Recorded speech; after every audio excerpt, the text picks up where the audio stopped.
Morning, Your Honors. May it please the Court. Michael Mayer, Assistant Public Defender on behalf of DP. May I reserve 2 minutes for rebuttal? Yes, sir. Thank you, Your Honor. Your Honor, in this case, the victim had absolutely no idea what the current fair market value of the phone was at the time of the theft. Well, there was testimony that certainly put the fair market value over $100. No, Your Honor. The only testimony showed that there was no value established to the phone. The victim clearly was speculating and guessing as to any amount. And the state asked her actually right off the bat, how much was your phone worth? She stated, I don't know. I don't want to give you a wrong number. Any number I'd give you is going to be wrong.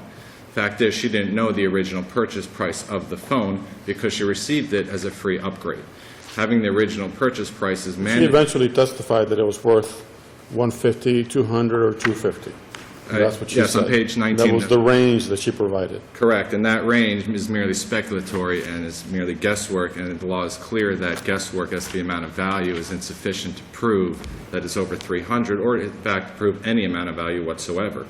The fact is, she didn't know what the phone originally cost. The other problem was there was no testimony or evidence about depreciation, or there's a little bit in there on length of use, but Yes, the only competent testimony she provided was that it was 8 months old, and that all her phones are in good working condition, and that this phone was in good working condition. Well, so I guess we can just dispense with the question of the felony or the over 300 because the state has conceded that there wasn't sufficient evidence to find that it was over $300. Correct, Your Honor. And you're suggesting that there was no evidence to find that it was anything.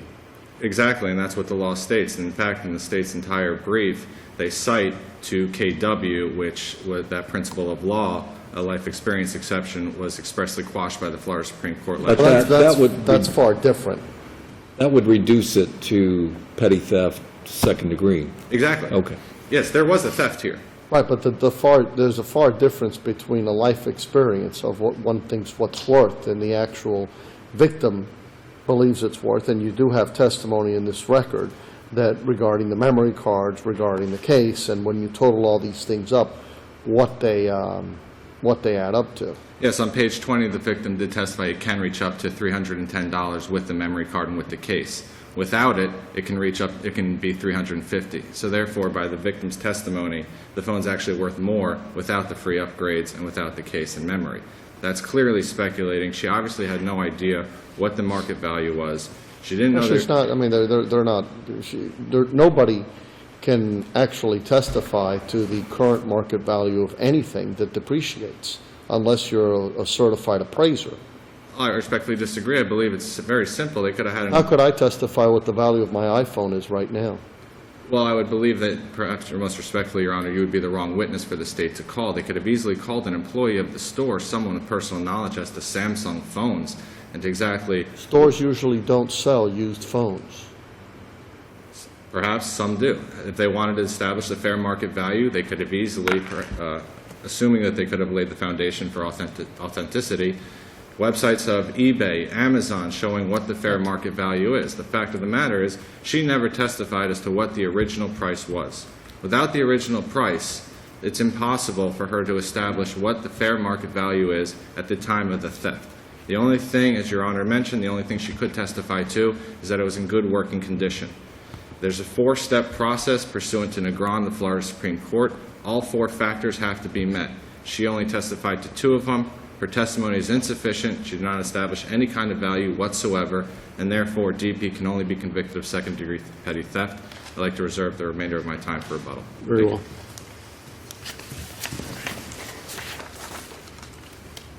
Good morning. May it please the Court. Assistant Attorney General Nicole Luciano on behalf of the State of Florida. The appellant's argument seems to be premised on the fact that because this was a free upgrade, the phone no longer has a value. That would be like saying that if a parent gets their child a car or gifts it to them, that car has no value if it's later stolen.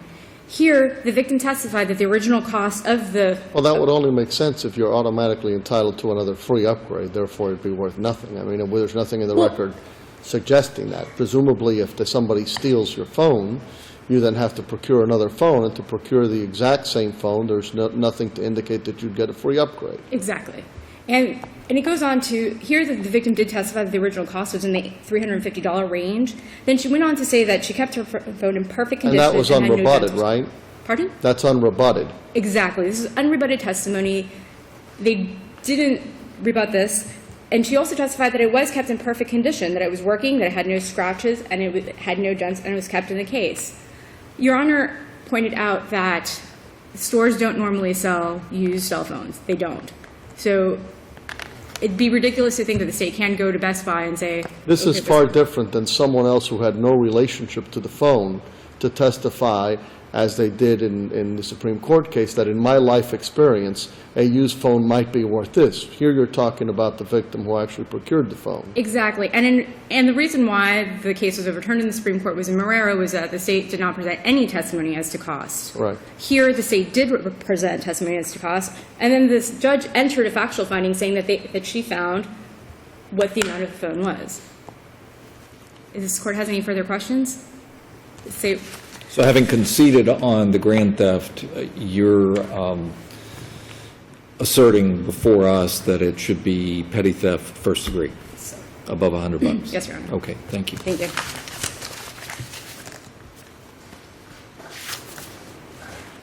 May it please the Court. The law is clear that mere ownership by itself is insufficient to establish personal knowledge as to how much a phone actually cost. The state relies on this $350 starting point, and the fact of the matter is, do you know how much? The victim never testified, I paid X amount of dollars for the phone. There is no So testimony. you need the statement of what someone paid? Absolutely, that's the Right. original starting point. So when somebody gives something to you, you must have a receipt of how much was paid for that. Yes, or the actual person who bought the phone, because that's the first. And that case appears where in Southern Second, because I haven't seen it. I haven't seen that either.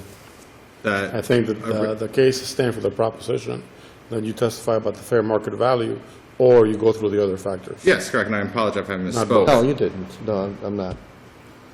Well, for instance, this court in Bloodsaw established the 4 factors. And the only thing that in Bloodsaw the person didn't testify to is the depreciation value. Here, we don't even have that. We don't even have an original purchase price. This victim clearly did not know. The state is relying on this $350 starting point when she never said, I paid $350. What she said is, what is the phone generally worth? Well, it can reach up to $350 with all these things on it. However, I don't know. I don't want to give you a number because that would be wrong. It can't be more clear than that she has no idea what this phone is worth. And therefore, if she doesn't know what the phone's worth, there's no amount of value. Well, she had the idea that it was worth somewhere between $250 and $350, and maybe even $400. But the point is that the bottom of that range is between $100 and $300, which would make it a first-degree misdemeanor. Correct. It However, seems to me that seems to be competent, substantial evidence. And especially when compared to the other side of the ledger where you have nothing.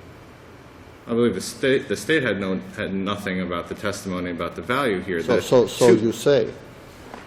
The $250, on page 19, the $250, $300, $400, that's a $150 range. So that's what I'm saying. But that's you go not- to the very bottom of that range. It's above To it's determine a above the minimum threshold. value. Right, but you can't establish a minimum value if someone were to come in and say, well, it's between $100 and $1,000. Oh, well, the minimum value is $100. Well, that's not the testimony here. The Right, the testimony is testimony- $250.